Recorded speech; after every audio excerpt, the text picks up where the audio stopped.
Hello friends, my name is Tejesh BSS, Assistant Professor, Department of ECE in SRK Institute of Technology. In this video, I am going to discuss about the differences between assembly programming language and C programming language, what is the history of C programming language, the standards of C programming, the structure of a C program, and we are going to see our first C programming program Hello World. And we are also going to see the role of a C compiler. Let us start the session.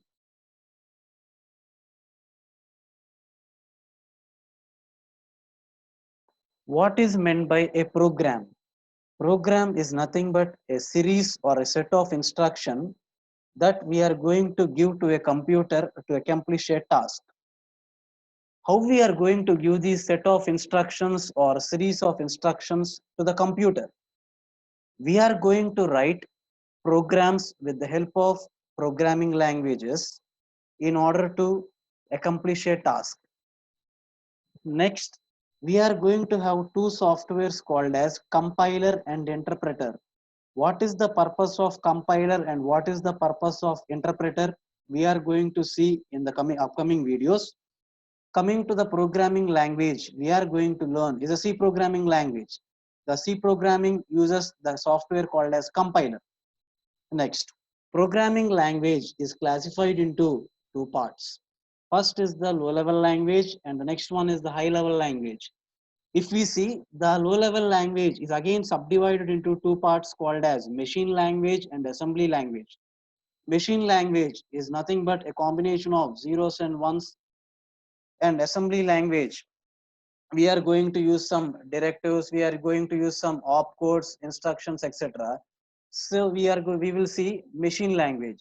If we want to write a program in machine language, we have to write the program mainly in the combination of zeros and ones. Writing the program in machine language is very difficult. Why?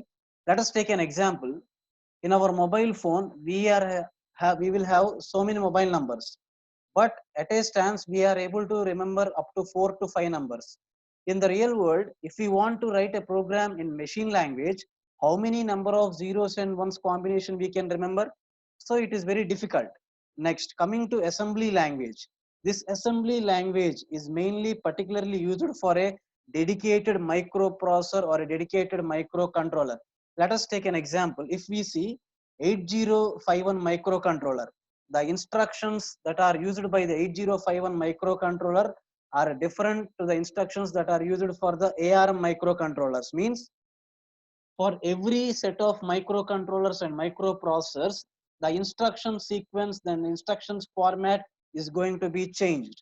So these are the drawbacks that we are having in the machine language as well as in the assembly language. Next, coming to the other part of the side of the programming language is the high level language. High level language is again divided into three parts. First one is the procedural language, non-procedural language, and object oriented programming language. Our main concentration here is to learn about C programming language. So C programming language comes under the category of the procedural language. Coming to the example of the non-procedural language, we can take SQL. Next, coming to the object oriented programming language, we can take examples such as Java, Python, PHP. So many object oriented programming languages are available in this present world. Next, coming to the differences between assembly versus C programming language. As we already seen, C is a high level language and it is easy to learn. See, writing the C program is just like reading the English language. But coming to the assembly level language, as it is a low level language, we have to mainly understand the different opcodes and different assembler directives, different instruction formats. So it is difficult for a programmer to remember all the instructions. Next, C language supports portability. What is this portability? Means we can write the programs in different platforms. Like we can write the C programs in the Linux environment, we can write the C programs in the Windows operating system, we can write the C programs in the Mac operating system. Coming to the assembly languages, we have to dedicatedly write the assembly language only for a particular microcontroller or for a particular microprocessor. Next, Coming to the next difference, if you want to write a complex program, means your program is intending to do a complex operation. Those complex operations can be easily performed with the help of the usage of C programming language. If we write the same program with the help of assembly language, it is very complex.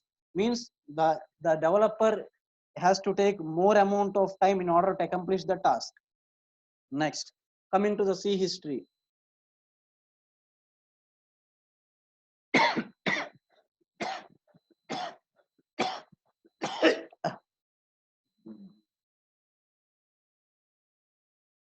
Coming to the C history, C programming language was developed by Dennis Ritchie and Ken Thompson in the year 1972 at AT&T Bell Laboratory.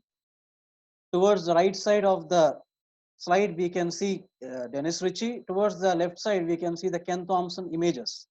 Next. What is the history of C programming language? Before C programming language, we are having B and BCPL languages. See, why we are learning C programming languages?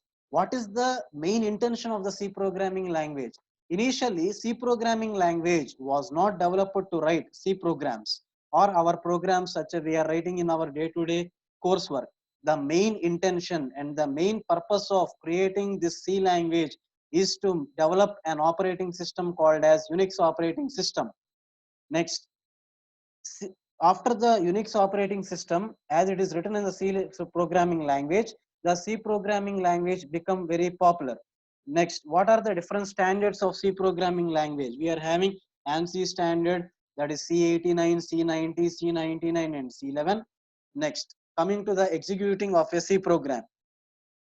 If we see, with the help of an editor, we are going to write the C program. Every C program is going to have an extension called with the extension called as .c. After writing our C program, we are going to convert into an object file with the help of a compiler. Next, if there are no errors and all the object files are linked with the software called as linker in order to generate an executable file. Next, if we see the structure of a C programming language, the C programming language structure is classified into 4 parts. If we see, the first part is the documentation section, the second part is the file inclusion section, the third part is the global variable declaration section, and the fourth part is our main program or the logic part. See, we are going to see the basic program, how to print hello world in this example. See, in the first line, we are having, this is my first C program. This is called as a comment line. We are going to have 2 types of comments in the C programming language, single line comment as well as multiple line comment. Why we need to write comments? What is the purpose of comments? Comments are very, very important in the programming language. Why? See, coming to the real world programming, a software engineer A developed a software. After he resigned to the company, some other person has to work on the software in order to develop that software. Means in order to understand what the previous employee has written, the comments must and should in order to develop a software. Next, if we see the purpose of --include is called as preprocessor directive. The purpose of the --include, see here we are going to see include a file called as stdio.h. stdio.h stands for standard input output header file. What is the purpose of --include stdio.h? See, in our C programs, majority we will use printf and scanf in. So if we want to use the printf and scanf, these are the predefined functions. It means predefined functions means already the printf and scanf, in order to work in this way, already some program has been written. That program is included in a header file called as stdio.h. So if we are not including this stdio.h, our compiler is unable to understand or identify what is the meaning of printf, or what is the functionality of the printf, or what is the functionality or the usage of the scanf functions. Next, if we see here, we are going to see the third called as int main. What is this int main? Main is nothing but a predefined function. So in the later sessions, we will see what is the differences between predefined functions and user defined functions. In any programming language, in order to tell to our operating system or compiler where to start the execution of the program, the main is the entry point. Means with the help of this main predefined function, we are going to tell, "Oi, compiler, I am going to start the execution of my program from the main function." Here int is nothing but a return type. Next, we are going to start the logic with the help of an open curly brace. Next, we are going to use the printf is a standard library function that is going to print onto the console or to the command prompt screen. See, here we are going to write printf, brackets open. Within the double quotes, we are going to write hello world. The /n is called as the escape sequence character. What is the purpose of the /n? Is after printing the hello world, with the help of the /n, we are going to move to the cursor to the next line. See, with the help of this printf function, the printf is very case sensitive, means all the printf alphabets must be written in a low level in the low case only. Next, what is the purpose of this return 0? This return 0, in the place of 0 we can write either 1 or we can write any number. What is the purpose of this return 0? Let us take an example. After successfully compiling, after successfully executing our program, we are going to return a value to the operating system. In this scenario, we are going to return a value called as 0 to the operating system. What is this value 0 telling to the operating system? It is telling to the operating system that the program has been successfully executed, no errors has occurred, and the program has been successfully terminated. And at last, we are going to close the program with the help of a closing curly brace. Next, one of the main important software we have to learn is the compiler.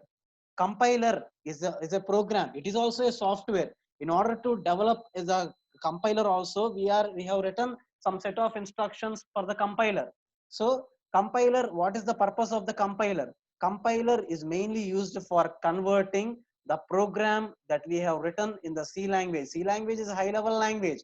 That high level language has to be converted into machine level language. Here we must got a doubt. What is the doubt? Sir, what is the purpose of compiler? See, our microprocessor or our microcontroller or our CPU in our systems understands only machine language, but we are writing the programs in high level language. So in order to bridge the difference, we are using a software called as compiler. This compiler is going to convert, as we have already said, the high level language is converted into machine language, that is the combinations of zeros and ones. Or in order to simply say, the compiler is mainly used for converting the language or converting the program into the understandable format of our microprocessor or microcontroller or our CPU. Next, compiler is again classified into two types called as native compiler and cross compiler. Native compilers are the programs the architecture is running on. Suppose we can take the examples as GCC, Turbo C compilers, cross compiler as ARM and AVR and 8051 microcontroller, so on, etc. Next, thank you.